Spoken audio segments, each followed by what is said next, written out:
Manchester City va frapper très fort cet été avec du changement et surtout de transferts records. On en parle dans un instant.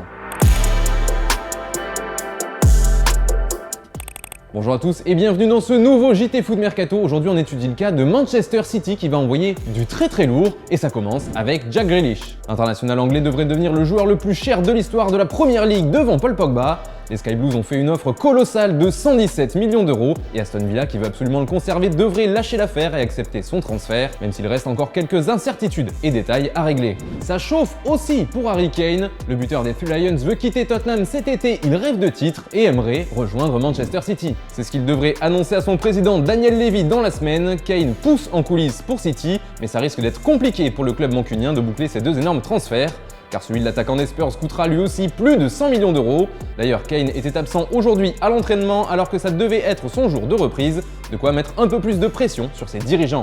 En cas d'échec, City cherche tout de même un buteur pour pallier au départ de Sergio Aguero, et le plan B ne serait autre que Robert Lewandowski. Bon, le problème reste le même puisque son club, le Bayern Munich, n'est pas du tout vendeur. Pour financer ces deux opérations très coûteuses, City devra certainement vendre, et pour l'instant, un joueur se dégage, c'est Bernardo Silva. Il veut quitter l'équipe de Pep Guardiola pour changer d'air et a déjà donné ses deux destinations préférées. C'est du côté de l'Espagne qu'il faut regarder avec le Barça et l'Atlético de Madrid. Ce sera compliqué pour les Catalans de s'offrir l'ancien joueur de l'AS Monaco, mais les Colchoneros, eux, pourraient se positionner sur Silva en cas de départ de Saúl Ñíguez. Justement, à la place du Portugais, que feriez-vous? Où aimeriez-vous rebondir? Est-ce que c'est l'Espagne vous aussi ou bien un autre championnat? C'est la question du jour, vous nous donnez votre avis dans les commentaires.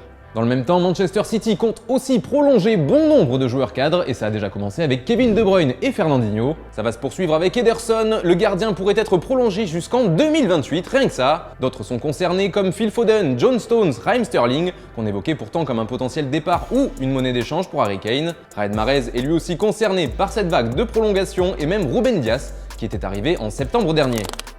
Dans le reste de l'actu, le Bayern Munich ne sait plus quoi faire de Corentin Tolisso. Le Français sera en fin de contrat à l'été prochain et une prolongation ne serait pas vraiment la volonté des Bavarois. Un départ est donc possible, mais un problème se pose. Après Goretzka et Kimmich, le tricolore semble être la seule alternative d'expérience au milieu de terrain. Le Bayern est donc coincé pour l'instant et n'arrive pas à trancher pour l'avenir de Tolisso.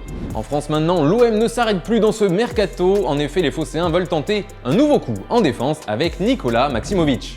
Le joueur serait déjà d'accord avec Marseille, lui qui est libre depuis la fin de son bail avec le Napoli, mais les Olympiens devraient d'abord attendre le départ d'un défenseur avant de recruter l'international serbe. On reste en France avec le Paris Saint-Germain qui fait les yeux doux au jeune Javi Serrano. Son nom ne vous dit peut-être rien, mis à part si on parle charcuterie. Pourtant, le milieu de l'Atlético fait rêver plusieurs clubs de Serie A, mais aussi les Parisiens donc. Un dossier compliqué toutefois puisque le tendre Serrano a récemment prolongé jusqu'en 2026 avec les Colchoneros. Et puis le trophée des champions se jouait hier et c'est une défaite pour Mauricio Pochettino et ses hommes, 1-0 face à Lille. Et c'est notamment le coach argentin qui a été pointé du doigt sur cette défaite. Sur les réseaux sociaux en particulier, Pochettino a pris très cher. Il faut dire que c'est la première fois que le PSG perd le trophée des champions depuis 8 ans. Forcément, ce match perdu contre le LOSC a donc fait beaucoup parler chez les fans parisiens. D'ailleurs, autre statistique qui n'est pas l'avantage de Pochettino, c'est lui qui a le pire ratio de matchs perdus en rencontre officielle avec Paris, comme StatFoot nous l'a fait remarquer.